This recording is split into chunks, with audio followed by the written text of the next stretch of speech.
Well, I haven't been in here for a little while because my riding buddy had an accident. BMW pulled out across right in front of him. Basically, he was just going along the main road. BMW just cut across in front of him and he went in the side, shattered his pelvis. It's a guy you can see riding on the videos when we went out with the old Wildstar. Real shame, really nice guy. But he's doing alright, he's in hospital. Looks like he's got to do some physio and bits and pieces, but he's shattered his pelvis in a few places. It looks like he's not going to need surgery. It's just a matter of healing over time. Bike's a write-off, so we've got to sort that out, but that'll be another thing. I've done a deal with a doctor. I said to him, I can fix his bike if you can fix him, and he said, I will do. So it'll look good. Take some time, but it'll get there. So regards, Terry. Hope you come get well soon, mate, and we get back out. We're all going back together now, slowly, but we're getting there. Just making a caliper bracket, stay bar. That's it's just a bit of flat steel, really. Got to have a spacer on that side and a spacer on that side, so I'm just going to weld it on. If you can see that, I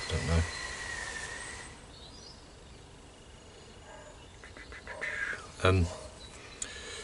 Just as I haven't got to keep putting it in, really, and it adds a bit of, it's easier to work with. There's another one of them on the other side, and then that comes off the caliper bracket down onto the swing arm, and that should support that. Then the rest of it's sort of done. I've got the main thing going on here. Everything's going on that I need to put on indicators and stuff, so I can sort the wiring out.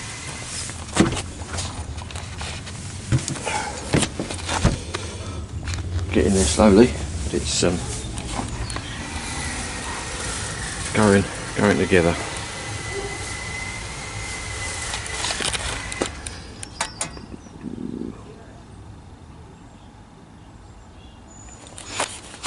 Put the headlight up the top. Didn't want the headlight down here, really, because I wanted to leave this lot a bit of show. So I've used the original headlight mount, mounting brackets on the top yoke, and then made a little bracket up to support the headlight further up. I'm not quite sure how it's going to look, but I think it looks okay. We'll have to see. Not sure about the handlebars yet. They're the ones I had on it originally, but I might actually end up putting straight bars on. I'll try that in a while, see what happens. The rest of the parts all going on. Still haven't done the other rocker cover yet. That's a day's work in its own, so I'll get round to that when I've got everything a bit more complete.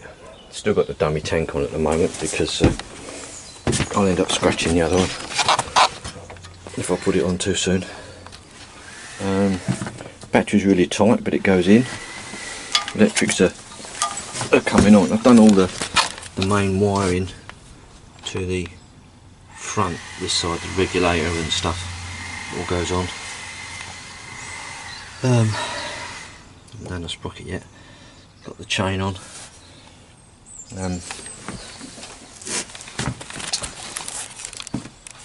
Yeah.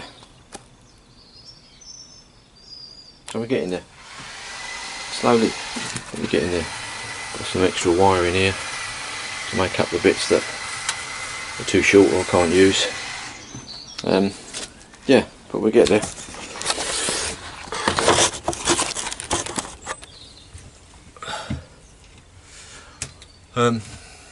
Just a short video this time, really, because I haven't really been doing much because I've changed my shifts at work and been working full time, so I haven't really had much time to get on to the old girl. Probably in the next video I'll do a little bit about wiring, size of cable and things, because electrics seems to really daunt some people. They don't understand it and they think it's a big spooky voodoo problem and don't like getting involved, but it's actually quite simple. I know it's easy to say that when you know, but it actually is, and a lot of people see it for a lot more than what it actually is. When you look at a wiring diagram of a bike, there's wires and everything going everywhere, but you have to break it down into each individual part. And basically, for a light, for instance, you've got the light and the battery and 2 wires, basically, and a switch. That's it. There's nothing more involved than that. You've got an earth wire and you've got a supply wire. The switch will be in the supply, generally, and you turn the switch on and it supplies voltage to the light bulb and it goes back down to earth. And that's it. And every part of the bike is like that. So you can actually strip down the wiring and isolate each circuit. What they normally do on bikes, they join a load of earths together and take a feed from here and a feed from there, and it all looks very complicated. But if you break it down, it's not. You've basically got that circuit, whatever it is. It could be the headlight, the coils, everything else is just a basic circuit, but they join it all together, which makes it look more complicated. And I'll talk next time about size of cables, and that's another thing people don't understand. So I'll go through that in a bit more depth, hopefully with some diagrams, some drawings next time. Right, well, we're getting there. A little bit of wiring going on at the moment. Got starting to put the main feeds in down here. That's the start, which uses 2 outputs because it's quite high current, so they give you 2 outputs to join the wires together. They just join up to one, and then you've got the lights, high and low, and the ignition cable, which feeds the ignition circuit. Got the main feed to the M unit there, and then the little control circuits come out of here. This one is going to the key switch, so I'm using a bigger grade cable. These are all 1.5 cables, these are 2.5. They're all you really need to run a normal motorcycle wiring. As I was going to say, a word on the wiring. That's the 1.5 and the 2.5 is the actual area of the copper in the wire.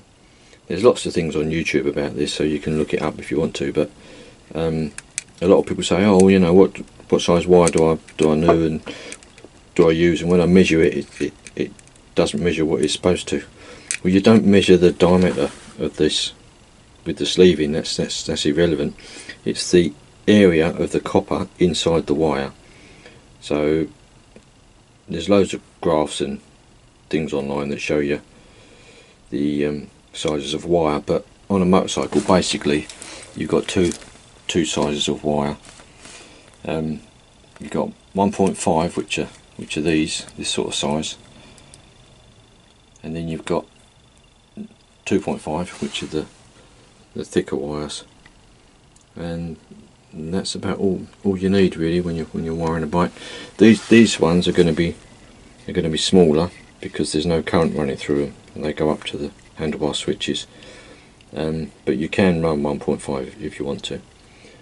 But when you see it written, the 1.5 and 2.5, it's 1.5 squared. You get a little 2 at the top of the corner when it's written. That's the difference.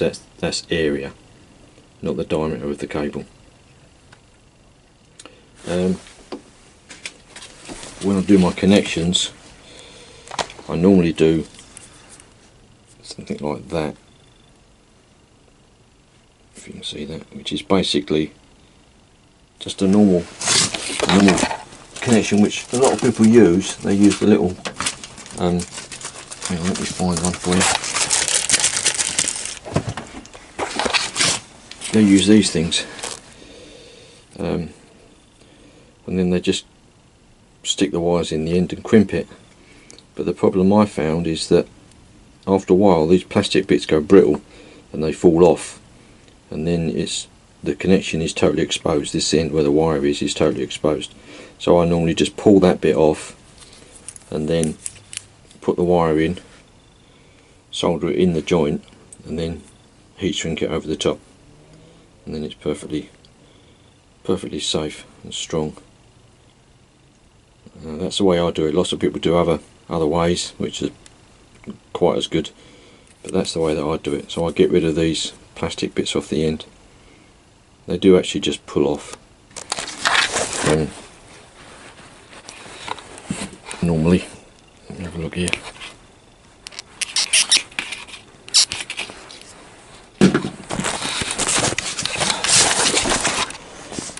There you go. That's what you end up with. Just put the wire in the end.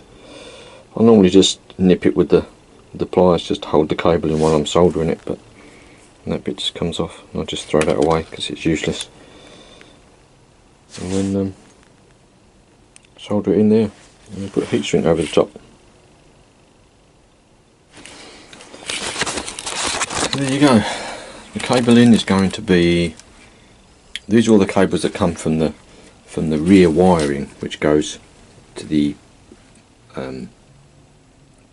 neutral switch,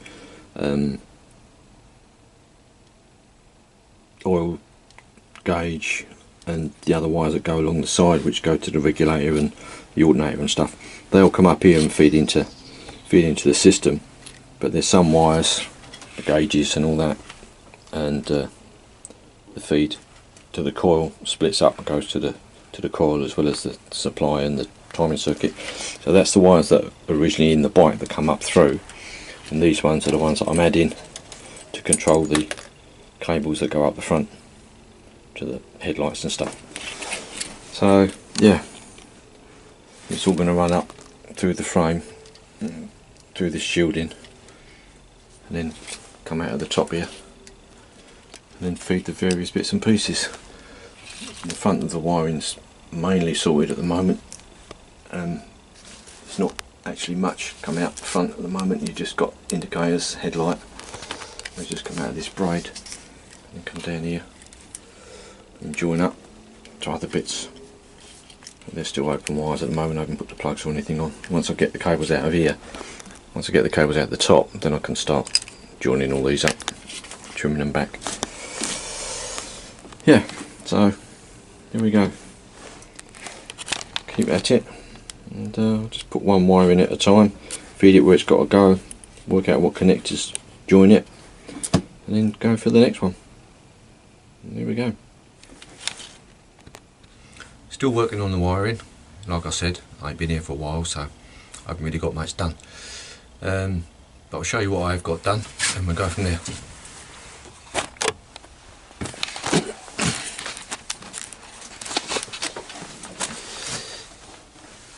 Now, we're getting the M unit sorted out. These are the main feeds out, which are the lights and things, and these are going to be the switching circuits, which I'm using micro cable here because there's no current involved. It's just a matter of switching down to earth, so there's no real current running through it. They run through up beyond the oil tank, go through the frame rails here, come up the tube and come out at the top, and then they split up to the lights and TPS and bits and pieces, and they go up to the switches on the handlebars. The TPS and all that comes out here and the switch, so that connects to there, and we'll go all under the tank. So as I've got the tank sitting high, there's loads of space under the tank, so all the connectors will hide under the tank.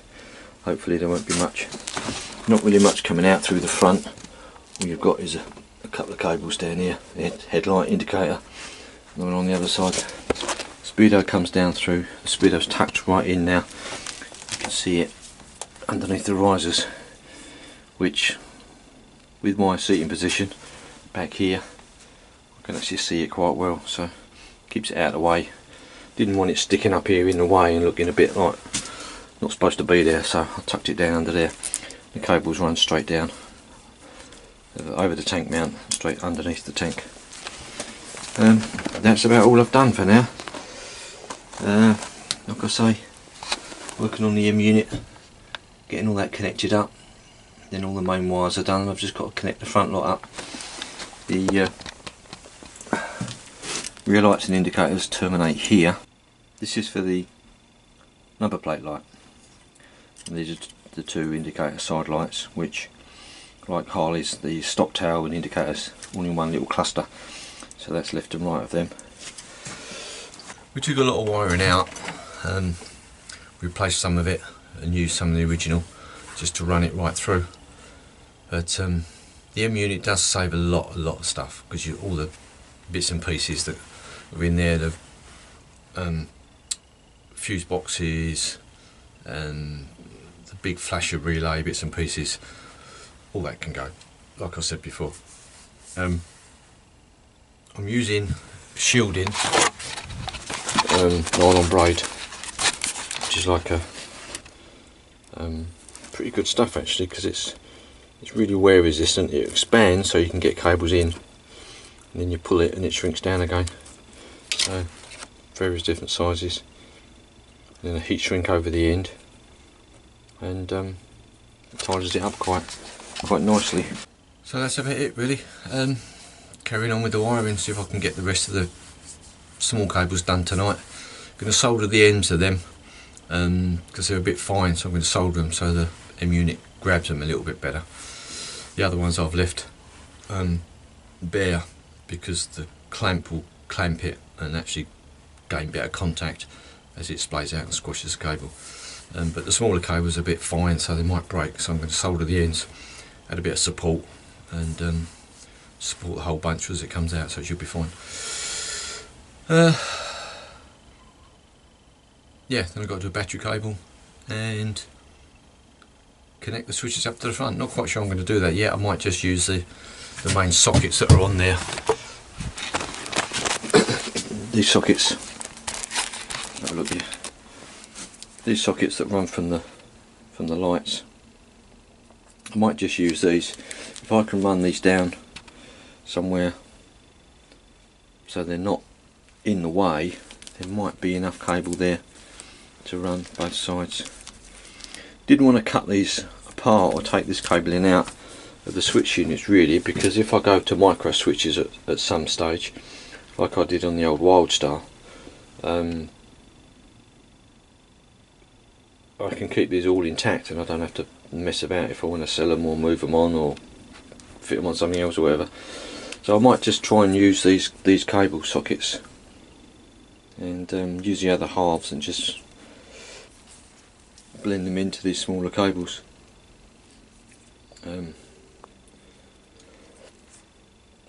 We'll have to see. I'll get the back end done first, and then I'll come up the front and start doing all this cable, sorting this lot out. So we'll see.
don't like this M unit as much as the last one as such, because the other one had little terminal blocks with little screws. You can put the wires in the side and just do the screws up. These ones have got really fiddly connector that you've got to push in and then feed the cable in and then let it go and it grabs the cable. But if you're not careful, you knock the one next to it and that one comes out. It's not the easiest thing to do, but I suppose it does it. So we've got grey, then we've got the line, side stand, which I'm not going to use, and kill switch, and then two auxiliaries. So third one up. I've done this little plan, if you can see it, because I've actually mounted it upside down. This is supposed to be the bottom, but the reason I've done that is because I wanted the main cables to shoot straight off around the back of the tank, rather than the main cables coming out this side and going all the way around and running into difficulties up the top here, because you've got the battery cable and other bits and pieces. So I turned it around the other way so I can get the main cables to run straight down the back of the tank and up through the frame. And these ones are a lot smaller, so they just run over the top with plenty of room. But obviously on the M unit everything's written upside down now, so I've got to double check. So I've drawn this out, which shows me what it is that way up. I'm going to shrink this down and put a little logo on here so I can see what's going on. And because the side panel covers all this, so I'm going to take it off. I'll have a little diagram to tell me what's what, so I can see if I'm out on the road somewhere and something happens, I'll be able to have a quick look. Hopefully. Right, and this one goes in there.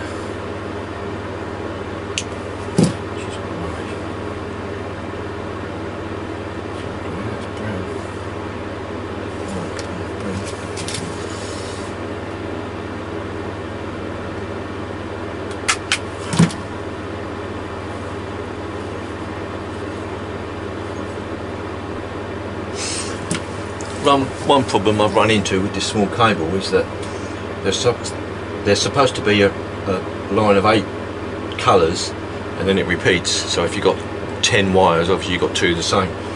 Well, I've got a run of 7 and it repeats. So I've actually ended up with no black but 2 browns, so I don't know what happened there. But I don't really need the other brown, so I'm going to leave it. I'm going to leave it here just in case I need it. But if I do need it, it'll only be on earth, so I'll run it up somewhere else. But we'll have to see about that. I'm hoping I'm not going to need it.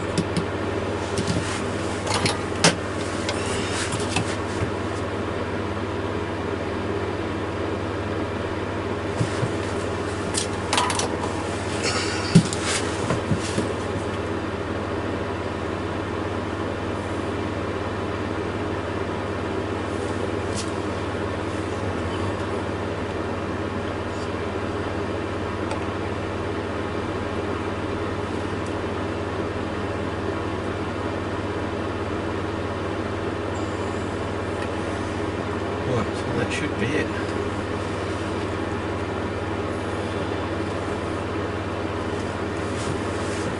So that should be the M unit wired up. That's what I'm going to leave. That one is, this wire here is from the speed sensor. Now I still haven't been able to find out whether it's a 12 volt or a 5 volt feed. A lot of speed sensors are let me turn that fan off a minute, you're probably picking up all that noise. This is the speed sensor supply, which used to come from the original Harley Speedo. But the problem I've got is that I don't know whether it's a 5 volt feed or a 12 volt feed. A lot of speed sensors are 5 volts, so if I connect this directly to 12 volts, it's going to blow it. So I've got to find out before I connect that up. If it's a 5 volt feed, then I'll have to, down here, I'll have to fit a little 5 volt regulator to drop the 12 volt to 5 volt to run the speed sensor. That's why that one's left out. And this one's just a spare wire that was in the loom that I'm keeping for an earth if I need it. I don't think I will, but I may do. If I don't, I'll just chop it off at either end and it won't make any difference at all. So that's about that for now at this end. And the side cover goes right over, covers all that up nicely. Yeah. When I try and add a small cable to a larger cable, it's sometimes a bit difficult to, sometimes a bit difficult to crimp them both together. So once I do crimp them, I solder them, and then I put some heat sleeve on it just to support the smaller cable mainly, so when they come out and split out and run off elsewhere, they've got a little bit of support from the plug. So this is the left and right indicators, and these are the small wires that are going to feed the instrument light. That one the speedo.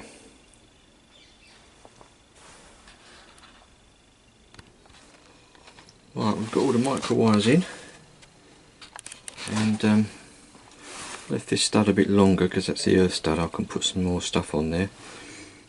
Still haven't sorted out the speedo sender voltage yet, and I've got a spare cable here from the micro cable I might use for an earth. I'm not sure yet. I'll leave that free for now.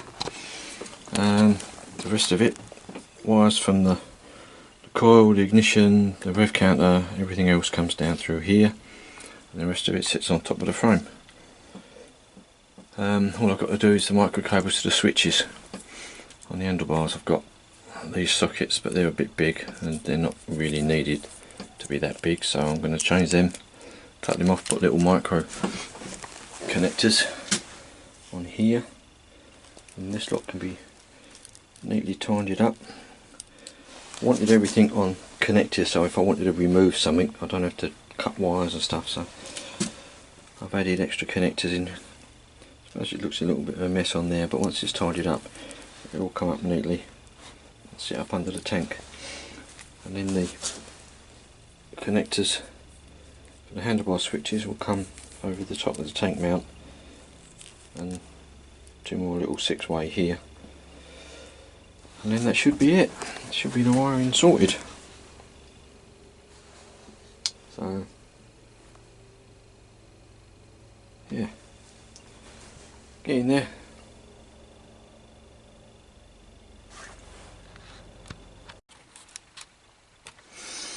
Another little problem that I had,